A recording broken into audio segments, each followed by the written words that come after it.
തമിഴ്നാട് മുഖ്യമന്ത്രിയാവാൻ ശശികല അവകാശവാദം ഉന്നയിച്ച സാഹചര്യത്തിൽ വരുന്ന വിധിക്ക് വലിയ രാഷ്ട്രീയ പ്രാധാന്യമുണ്ട്. കേസിലെ മുഖ്യപ്രതിയായ ജയലളിത മരണപ്പെട്ടതിനാൽ കൂട്ടുപ്രതികളായ ശശികല, ഇളവരശി, സുധാകരൻ എന്നിവരുടെ കാര്യത്തിലാണ് കോടതി തീരുമാനം പറയുക. 3 പ്രതികൾക്കുമെതിരെ ഗൂഢാലോചന കുറ്റമാണ് ചുമത്തിയിരുന്നത്. വിധി സംബന്ധിച്ച് നിയമവിദഗ്ധർ അഭിപ്രായപ്പെടുന്ന സാധ്യതകൾ ഇവയാണ്. 1. ജയലളിത ഉൾപ്പെടെ 4 പ്രതികളുടെയും അനധികൃത സ്വത്തുക്കൾ പ്രത്യേകം കണക്കാക്കിയല്ല കേസ് നടന്നത്. അതുകൊണ്ട് ശശികല ഉൾപ്പെടെയുള്ള പ്രതികൾക്കെതിരെ വിചാരണ കോടതി വിധിച്ച 4 വർഷത്തെ തടവ് ശിക്ഷ പുനഃസ്ഥാപിക്കപ്പെടും. ഇങ്ങനെ വന്നാൽ ജാമ്യം ലഭിക്കാത്ത പക്ഷം ശശികല ജയിലിൽ പോവേണ്ടി വരും. 2. കുറ്റവിമുക്തരാക്കിയ കർണാടക ഹൈക്കോടതി വിധി റദ്ദാക്കും. 3. ഹൈക്കോടതി വിധി ശരിവെക്കും. 4. മുഖ്യപ്രതി മരണപ്പെട്ടതിനാൽ കൂട്ടുപ്രതികൾക്കെതിരായ കേസ് നിലനിൽക്കില്ല. അതിനാൽ കേസ് റദ്ദാക്കും. ശശികല ഉൾപ്പെടെയുള്ള 3 കൂട്ടുപ്രതികൾക്കെതിരായ കേസുകൾ നിലനിൽക്കുമെന്നാണ് ഭൂരിപക്ഷം നിയമവിദഗ്ധരും അഭിപ്രായപ്പെട്ടത്.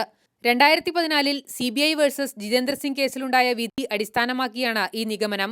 കേസ് വിചാരണയ്ക്കായി പ്രത്യേക കോടതി രൂപീകരിച്ചിട്ടുണ്ടെങ്കിൽ മുഖ്യപ്രതി മരണപ്പെട്ടാലും കൂട്ടുപ്രതികൾക്കെതിരായ കേസുമായി മുന്നോട്ടു പോകാമെന്നായിരുന്നു 2-അംഗ ബെഞ്ചിന്റെ വിധി. PS വിനയ, മാതൃഭൂമി ന്യൂസ്, ഡൽഹി. തമിഴ്നാട്ടിലെ ഇപ്പോഴത്തെ സവിശേഷ രാഷ്ട്രീയ സാഹചര്യത്തിൽ സുപ്രീം കോടതിയുടെ വിധി വളരെ നിർണായകമാണ്. നിലവിൽ ശശികലയ്ക്ക് 119 MLA-മാരുടെയും 38 MP-മാരുടെയും പിന്തുണയുണ്ട്. ഒ പന്നീർശെൽവത്തിന് 7 MLA-മാരുടെയും 11 MP-മാരുടെയും പിന്തുണയാണുള്ളത്. വിധി ഈ ബലാബലത്തെ മാറ്റിമറിക്കാം. കർണാടക ഹൈക്കോടതി കുറ്റവിമുക്തിയാക്കിയ ജയലളിതയും ശശികലയും അടക്കമുള്ളവരെ ശിക്ഷിക്കുമോ അതോ രക്ഷിക്കുമോ സുപ്രീം കോടതി എന്നതിലാണ് തമിഴ്നാടിന്റെ ഭാവി രാഷ്ട്രീയം. ശശികലയ്ക്ക് ശിക്ഷയാണ് ലഭിക്കുന്നതെങ്കിൽ ഇപ്പോൾ തന്നെ പിളർപ്പിലെത്തി നിൽക്കുന്ന അണ്ണാ DMK കൂടുതൽ ശിഥിലമാകും. ഇപ്പോൾ ശശികലയ്ക്കൊപ്പം നിൽക്കുന്ന മഹാഭൂരിപക്ഷവും പന്നീർശെൽവത്തിനൊപ്പം ചേരാം. അങ്ങനെ OPS സംഘം കൂടുതൽ ശക്തി പ്രാപിക്കുകയും സർക്കാരും പാർട്ടിയും അവർ കൈപ്പിടിയിൽ ഒതുക്കുകയും ചെയ്യും. അതല്ല, കർണാടക ഹൈക്കോടതി വിധി സുപ്രീം കോടതിയും അംഗീകരിച്ചാൽ അതിന്റെ പേരിലാവും ശശികല MLA-മാരെയും ജനങ്ങളെയും അഭിമുഖീകരിക്കുക. അത് അവർക്ക് കൂടുതൽ അധികാരത്തിനും ജനപിന്തുണയ്ക്കും കാരണമാവും. അതോടെ ഗവർണർ ശശികലയുടെ വാദം അംഗീകരിക്കേണ്ടി വരികയും ചെയ്യും. അങ്ങനെ മന്ത്രിസഭ രൂപീകരിക്കാൻ ശശികലയ്ക്ക് കഴിയും.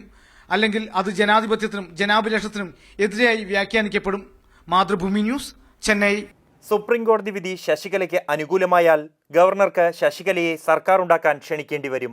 ശശികലയ്ക്ക് സഭയിൽ ഭൂരിപക്ഷം തെളിയിക്കേണ്ടതായും വരും. വിധി എതിരായാൽ ശശികലയ്ക്ക് പകരം പുതിയ നേതാവിനെ കണ്ടെത്തണം. കൂടാതെ സഭയിൽ ഭൂരിപക്ഷം തെളിയിക്കണം. കോടതിയിൽ ശശികലയ്ക്ക് തിരിച്ചടിയേറ്റാൽ കൂടുതൽ MLA-മാർ ക്യാമ്പ് വിടാനും സാധ്യതയുണ്ട്. കോടതി വിധി എന്തുതന്നെയായാലും ഭൂരിപക്ഷം MLA-മാരുടെ പിന്തുണ തനിക്കുണ്ടെന്നും സഭയിൽ ഭൂരിപക്ഷം തെളിയിക്കാൻ ആദ്യം അവസരം വേണമെന്നുമുള്ള ആവശ്യവുമായി പന്നീർശെൽവത്തിനും ഗവർണറെ സമീപിക്കാം. കാവൽ മുഖ്യമന്ത്രി എന്ന നിലയിൽ പന്നീർശെൽവത്തിന് നിശ്ചിത സമയത്തിനുള്ളിൽ ഭൂരിപക്ഷം തെളിയിക്കാൻ ആദ്യം അവസരം ലഭിച്ചേക്കും. പന്നീർശെൽവത്തിന് ഭൂരിപക്ഷം തെളിയിക്കാനായില്ലെങ്കിൽ മറുപക്ഷത്തിന് അവസരം നൽകും. എന്നാൽ കോടതി വിധി മുന്നിൽ നിൽക്കുന്ന ശശികലയ്ക്ക് പകരം സുസ്ഥിര സർക്കാർ ഉണ്ടാക്കാൻ കഴിയുന്ന മറ്റൊരു നേതാവിനെ കണ്ടെത്താൻ ശശികല പക്ഷത്തോട് ഗവർണർക്ക് ആവശ്യപ്പെടാം. മന്ത്രിസഭയുമായി ആലോചിച്ച ശേഷമേ ഗവർണർക്ക് പ്രത്യേക നിയമസഭാ സമ്മേളനം വിളിക്കാനാകൂ. എന്നാൽ മന്ത്രിസഭ മുഴുവൻ പന്നീർശെൽവത്തോട് ഒപ്പമില്ലാത്ത സാഹചര്യത്തിൽ ഏകപക്ഷീയമായി തീരുമാനമെടുക്കാതെ രാഷ്ട്രപതിയുമായി ആലോചിച്ച ശേഷമേ ഗവർണർക്ക് സമ്മേളനം വിളിക്കാനാകൂ. സമ്മേളനം വിളിച്ചാൽ കുതിരക്കച്ചവടത്തിനും കലാപത്തിനും സാധ്യതയുണ്ടെന്ന് തോന്നുകയാണെങ്കിൽ രാഷ്ട്രപതി ഭരണം നടപ്പാക്കാനുള്ള സാഹചര്യമുണ്ടെന്ന് കേന്ദ്ര സർക്കാരിന് റിപ്പോർട്ട് നൽകാൻ വിവേചനാധികാരം ഉപയോഗിച്ച് ഗവർണർക്ക് കഴിയും.